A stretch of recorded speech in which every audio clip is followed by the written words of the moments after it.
Selamat siang Tribuners, jumpa lagi bersama dengan saya Mutiara dalam tayangan berita selebritis di Tribun Lampung. Kami akan menyajikan informasi menarik dan terupdate seputar selebritis tanah air untuk Anda. Dan inilah berita selebritis selengkapnya. Berita pertama datang dari Tiara Andini. Sempat gugup awal syuting, Tiara Andini ditenangkan oleh Jeffrey Nicole. Film My Sassy Girl jadi debut Tiara Andini yang mulai terjun ke dunia perfilman. Tiara mengakui bahwa saat hari pertama syuting, ia sempat merasa gugup karena belum terbiasa berakting. Beruntungnya ia dibantu oleh lawan mainnya yakni Jeffrey Nicole untuk menenangkan diri setiap kali dirinya mulai panik dan merasa gugup.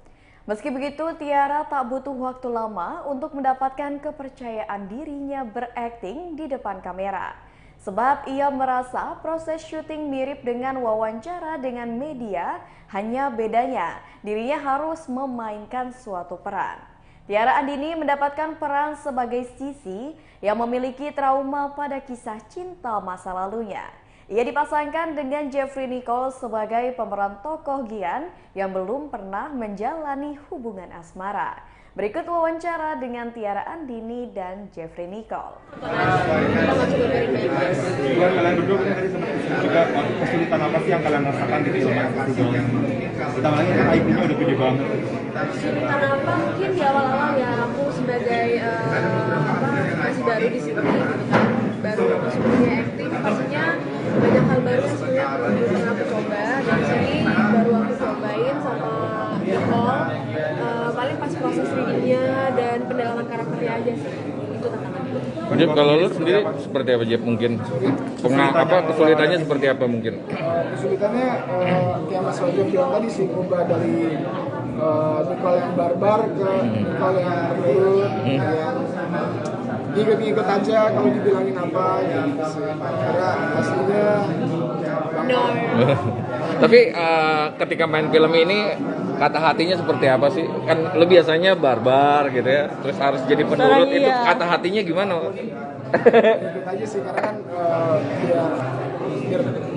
biar masuk aja sih ke Emang karakter. keluarga aku kan setahun yang lalu kan pengen Iya, punya Pak. film. Dan buat jadi culun itu sendiri dapat referensi dari mana sih nggak? Bukan culun sih, kata yang tepat tuh lebih ke apa ya kata yang tepat ya, yang penurut. Karena si Gen background karakternya sama mamanya dia selalu nurut, ketika ketemu sama cewek jadi dia kayak ngeliat sosok ibu-ibunya, dan apa istri dia sama cewek nggak ada sama sekali, dia nggak pernah berurusan sama cewek. Berita selanjutnya datang dari aktor Gary Iskak, sebut dirinya korban dalam kasus narkoba yang menjeratnya. Gary Iskak tampil di hadapan publik setelah pekan lalu diamankan pihak kepolisian Polda Jawa Barat pada Senin 23 Mei 2022 lalu. Kuasa hukum Gary Iskak yang mendampingi sang artis menegaskan bahwa kliennya hanyalah korban. Menurut kuasa hukum Gary Iskak, pada saat kejadian penangkapan, kliennya hanya diundang oleh teman-temannya. Menurut Ernestan Samudra, kliennya tak ikut berkumpul dengan teman-temannya. Kuasa hukum Gary Iskak menegaskan bahwa suami Richa Novisa itu tak lagi menggunakan barang haram tersebut. Gary Iskak pun saat ini hanya dikenakan wajib lapor dan rehabilitasi jalan. Gary Iskak sudah dibebaskan 5 hari setelah peristiwa pengamanan tersebut. Aktor bertato itu pun langsung menjalani rehabilitasi di BNN Provinsi Jawa Barat dan akan dilimpahkan ke BNN Kota Tangerang Selatan. Seperti diketahui, Gary Iskak kembali terjerumus dalam kasus narkoba. Gary Iskak diamankan Satres Narkoba Polda Jawa Barat pada 23 Mei 2022 di kawasan Pasir Putih, Bandung. Ketika diamankan, Gary Iskak bersama 4 orang lainnya. Dari penangkapan terhadap Gary Iskak dan teman-temannya, polisi berhasil mengamankan barang bukti berupa narkotika jenis sabu yang dalam kondisi sudah digunakan. Berikut wawancara dengan pihak Gary Iskak. Oke, selamat malam rekan-rekan semua. Assalamualaikum warahmatullahi wabarakatuh. Salam sejahtera untuk kita semua ya. Baik Bapak Ibu, kami dari kuasa Gary Iskak dalam rangka untuk mengklarifikasi berita yang beredar di masyarakat. Dengan ini Muhammad Gary Iskak melalui kuasa hukum mengundang para rekan-rekan media untuk menghadiri press conference baik media cetak maupun elektronik. Dengan adanya berita yang telah beredar pada masyarakat selama ini mengenai penangkapan saudara Muhammad Gary Iskak alias Gary Iskak di daerah Pasir Putih, Bandung pada tanggal 23 Mei 2022 sekira pukul 18.30 oleh tim kepolisian Polda Jawa Barat bersama-sama dengan 4 orang lainnya yang dinyatakan positif sabu sesuai hasil pemeriksaan kepolisian Polda Jawa Barat dan telah melakukan tes urin di Rumah Sakit Bayangkara Sartika Asih. Dalam kesempatan ini kami selaku kuasa hukum saudara Gary Iskak bermaksud memberikan penjelasan kepada masyarakat terutama terkait kronologis penangkapan klien kami yaitu saudara Gary Iskak, dan maka dari itu saudara Gary Iskak dan keluarga melalui kami selaku kuasa hukum perlu menyampaikan beberapa hal yang akan disampaikan oleh partner saya, rekan kami dari RS Samudra Partner. Baik, terima kasih. Selamat malam semuanya. Terima kasih sudah menunggu. Sebelum perkenalkan, saya RS Samudra dari RS Samudra Partners. Ini kita perkenalkan rekan saya adalah Antoni Mexrada dan juga Ibu Penny. Saya di sini selaku kuasa hukum dari Gary Iskak perlu menyampaikan beberapa hal terkait kronologis tentang penangkapan yang terjadi di Bandung pada waktu lalu. Perlu kami klarifikasi dan perlu kami sampaikan ke masyarakat bahwa Berita selanjutnya datang dari Haji Faisal tanggapi somasi yang dilayangkan Farhad Abbas dengan santai.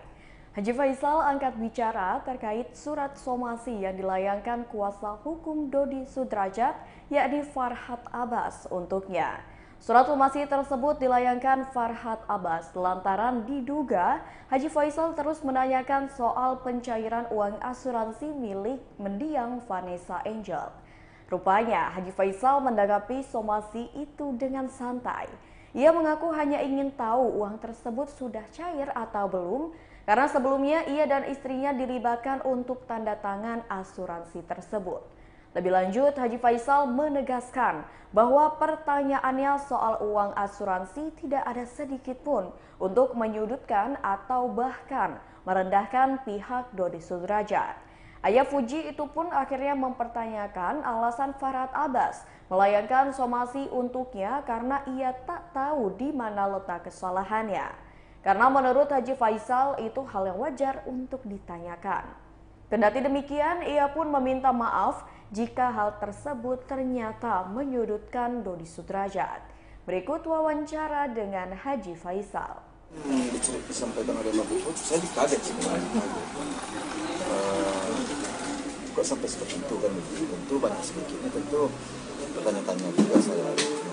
Kalau kamu tanyakan kekhawatiran saya, apakah mungkin terjadi nanti di menantu saya atau umpamanya, ya tentu setiap kita wajar kita khawatir, tapi entah bagaimana nanti tentu saya belum bisa menanggapi. Namanya dalam hidup tentu. Namun demikian kita lihat aja lah ke depan. Saya nggak bisa lah mengomentari itu, terlalu jauh. Dan lagi pula masalah makam itu sebenarnya saya kan selama ini mencoba mempertahankan. Ya coba diam aja ya. Sebenarnya kalau kita tarik ke belakang, Flashback lah. Kalau pergi ke belakang, dulu begitu anak saya ini mendengar berita udah kejadian begini dari Surabaya. Di dalam perjalanannya ke Jakarta, ke rumah Jakarta, karena sudah jelas keadaan ini, tentu saya bersiap-siap tentu mencari pemakaman. Saya carilah pemakaman di waktu itu. Adalah tetangga saya menyampaikan pemakaman di sini. Begitu pemakaman dapat di situ, tentu saya tanya. Saya tanya berapa? Sekian. Berita selanjutnya datang dari artis Nirina Zubir puas dengan keterangan saksi dalam sidang lanjutan mafia tanah. Artis Nirina Zubir puas mendengar keterangan dari saksi yang memberatkan terdakwa kasus mafia tanah yang merugikan keluarganya. Ia menyampaikan rasa puasnya saat menghadiri sidang kasus tersebut di Pengadilan Negeri Jakarta Barat pada Selasa 31 Mei 2022 kemarin. Kali ini sidang beragendakan keterangan saksi yang dihadirkan oleh Jaksa Penuntut Umum atau JPU. Satu di antara yang membuat Nirina puas yaitu pernyataan saksi Cito. Cito merupakan orang yang pernah bekerja di notaris dan mengenal Faridah. Satu di antara terdakwa kasus ini yang juga bekerja sebagai notaris. Faridah diduga oknum notaris yang membantu terdakwa Riri Kasmita, asisten rumah tangga ibunda Nirina Zubir. Lebih lanjut, kata Nirina, saksi Cito juga tak tahu menahu namanya dicantumkan dalam surat kuasa. Dalam hal ini, Cito diduga adalah figur yang dibuat oleh Faridah dan Riri sebagai orang yang mengurus sertifikat tanah milik ibunda Nirina Zubir. Selain keterangan dari Cito, saksi lainnya yang dihadirkan dalam persidangan itu dinilai memberatkan para terdakwa. Hal tersebut tentu membuat Nirina dan keluarga dapat bernafas lega. Sebelumnya, artis Nirina Zubir dan keluarganya menjadi korban mafia tanah. Dalam kasus ini, Nirina mengaku mengalami kerugian hingga mencapai 17 miliar rupiah. Dari hasil penyelidikan dan penyidikan, polisi akhirnya menetapkan 5 orang sebagai tersangka. Berikut wawancara dengan Nirina Zubir.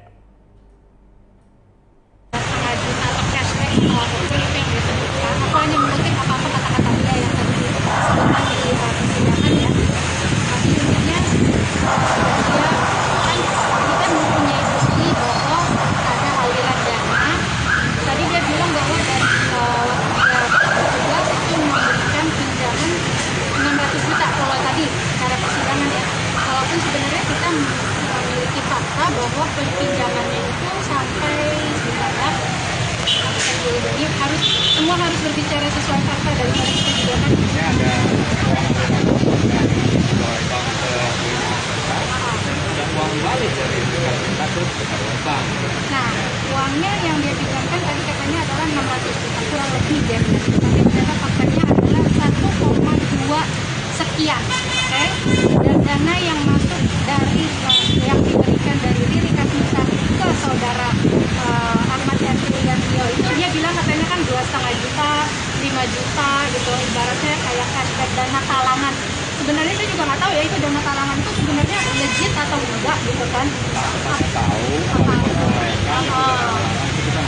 Ya wajar atau enggak juga kita nggak tahu kan. Tapi yang jelas dana talangan itu nominalnya tidak hanya seperti yang dia katakan 2,5 juta, 5 juta, karena di sini saya punya buktinya bahwa di sini ada sampai kayak 50 juta, 77 juta, 100 juta, 100 juta lagi, 120 juta lagi, pokoknya di total itu adalah 622 juta. Nah itu kan buat kami adalah Berita selanjutnya, Adam Denny terkejut dituntut 8 tahun penjara. Nama Adam Denny menjadi sorotan setelah terlibat dalam kasus dugaan pelanggaran Undang-Undang ITE dengan Wakil Ketua Komisi 3 DPR RI Ahmad Sahroni. Adam Denny dituntut 8 tahun penjara dan denda senilai 1 miliar rupiah oleh Jaksa Penuntut Umum di Pengadilan Negeri Jakarta Utara pada Senin 30 Mei 2022 lalu. Tuntutan itu berawal dari Adam Denny yang dituding melanggar Undang-Undang ITE karena mengunggah dokumen pribadi milik Ahmad Sahroni tanpa izin. Selesai menjalani sidang tersebut, Adam Denny memberikan tanggapannya. Sambil terisak, Adam Denny mengaku terkejut mengetahui dirinya dituntut 8 tahun penjara oleh JPU. Sebab pegiat media sosial ini meyakini tidak ada niat buruk saat mengunggah dokumen tanpa izin tersebut. Bahkan Adam Denny menegaskan bahwa dirinya tidak bersalah dalam kasus ini. Ia juga yakin telah melakukan hal yang benar dalam membongkar kasus yang menyeret Ahmad Sahroni. Berikut wawancara dengan Adam Denny. 8 tahun itu kaget karena tujuan saya baik, saya benar-benar tidak ada niatan apapun. Ketika saya kasus ini, teman-teman media juga tahu saya bagaimana track recordnya. Mungkin saya banyak salah di luar, ini saya anggap ujian bagi saya. Yang terpenting apa, di dalam case ini saya memang tidak menyatakan saya bersalah, saya benar-benar mengungkap sebuah kejahatan seseorang. Dan sekarang tinggal bagaimana nanti lawyer saya yang akan meneruskan, dan teman-teman media saya mohon bantulah saya. Saya yakin kok Ahmad Sahroni ini, saya yakin dugaan korupsi itu ada. Saya yakin 100%. Saya yakin. Bayangin aja ini kasus ITE dengan tuntutan terbesar. Sampai jalan. Itu aja. Ini kezoliman yang mudah-mudahan saya terus berdoa.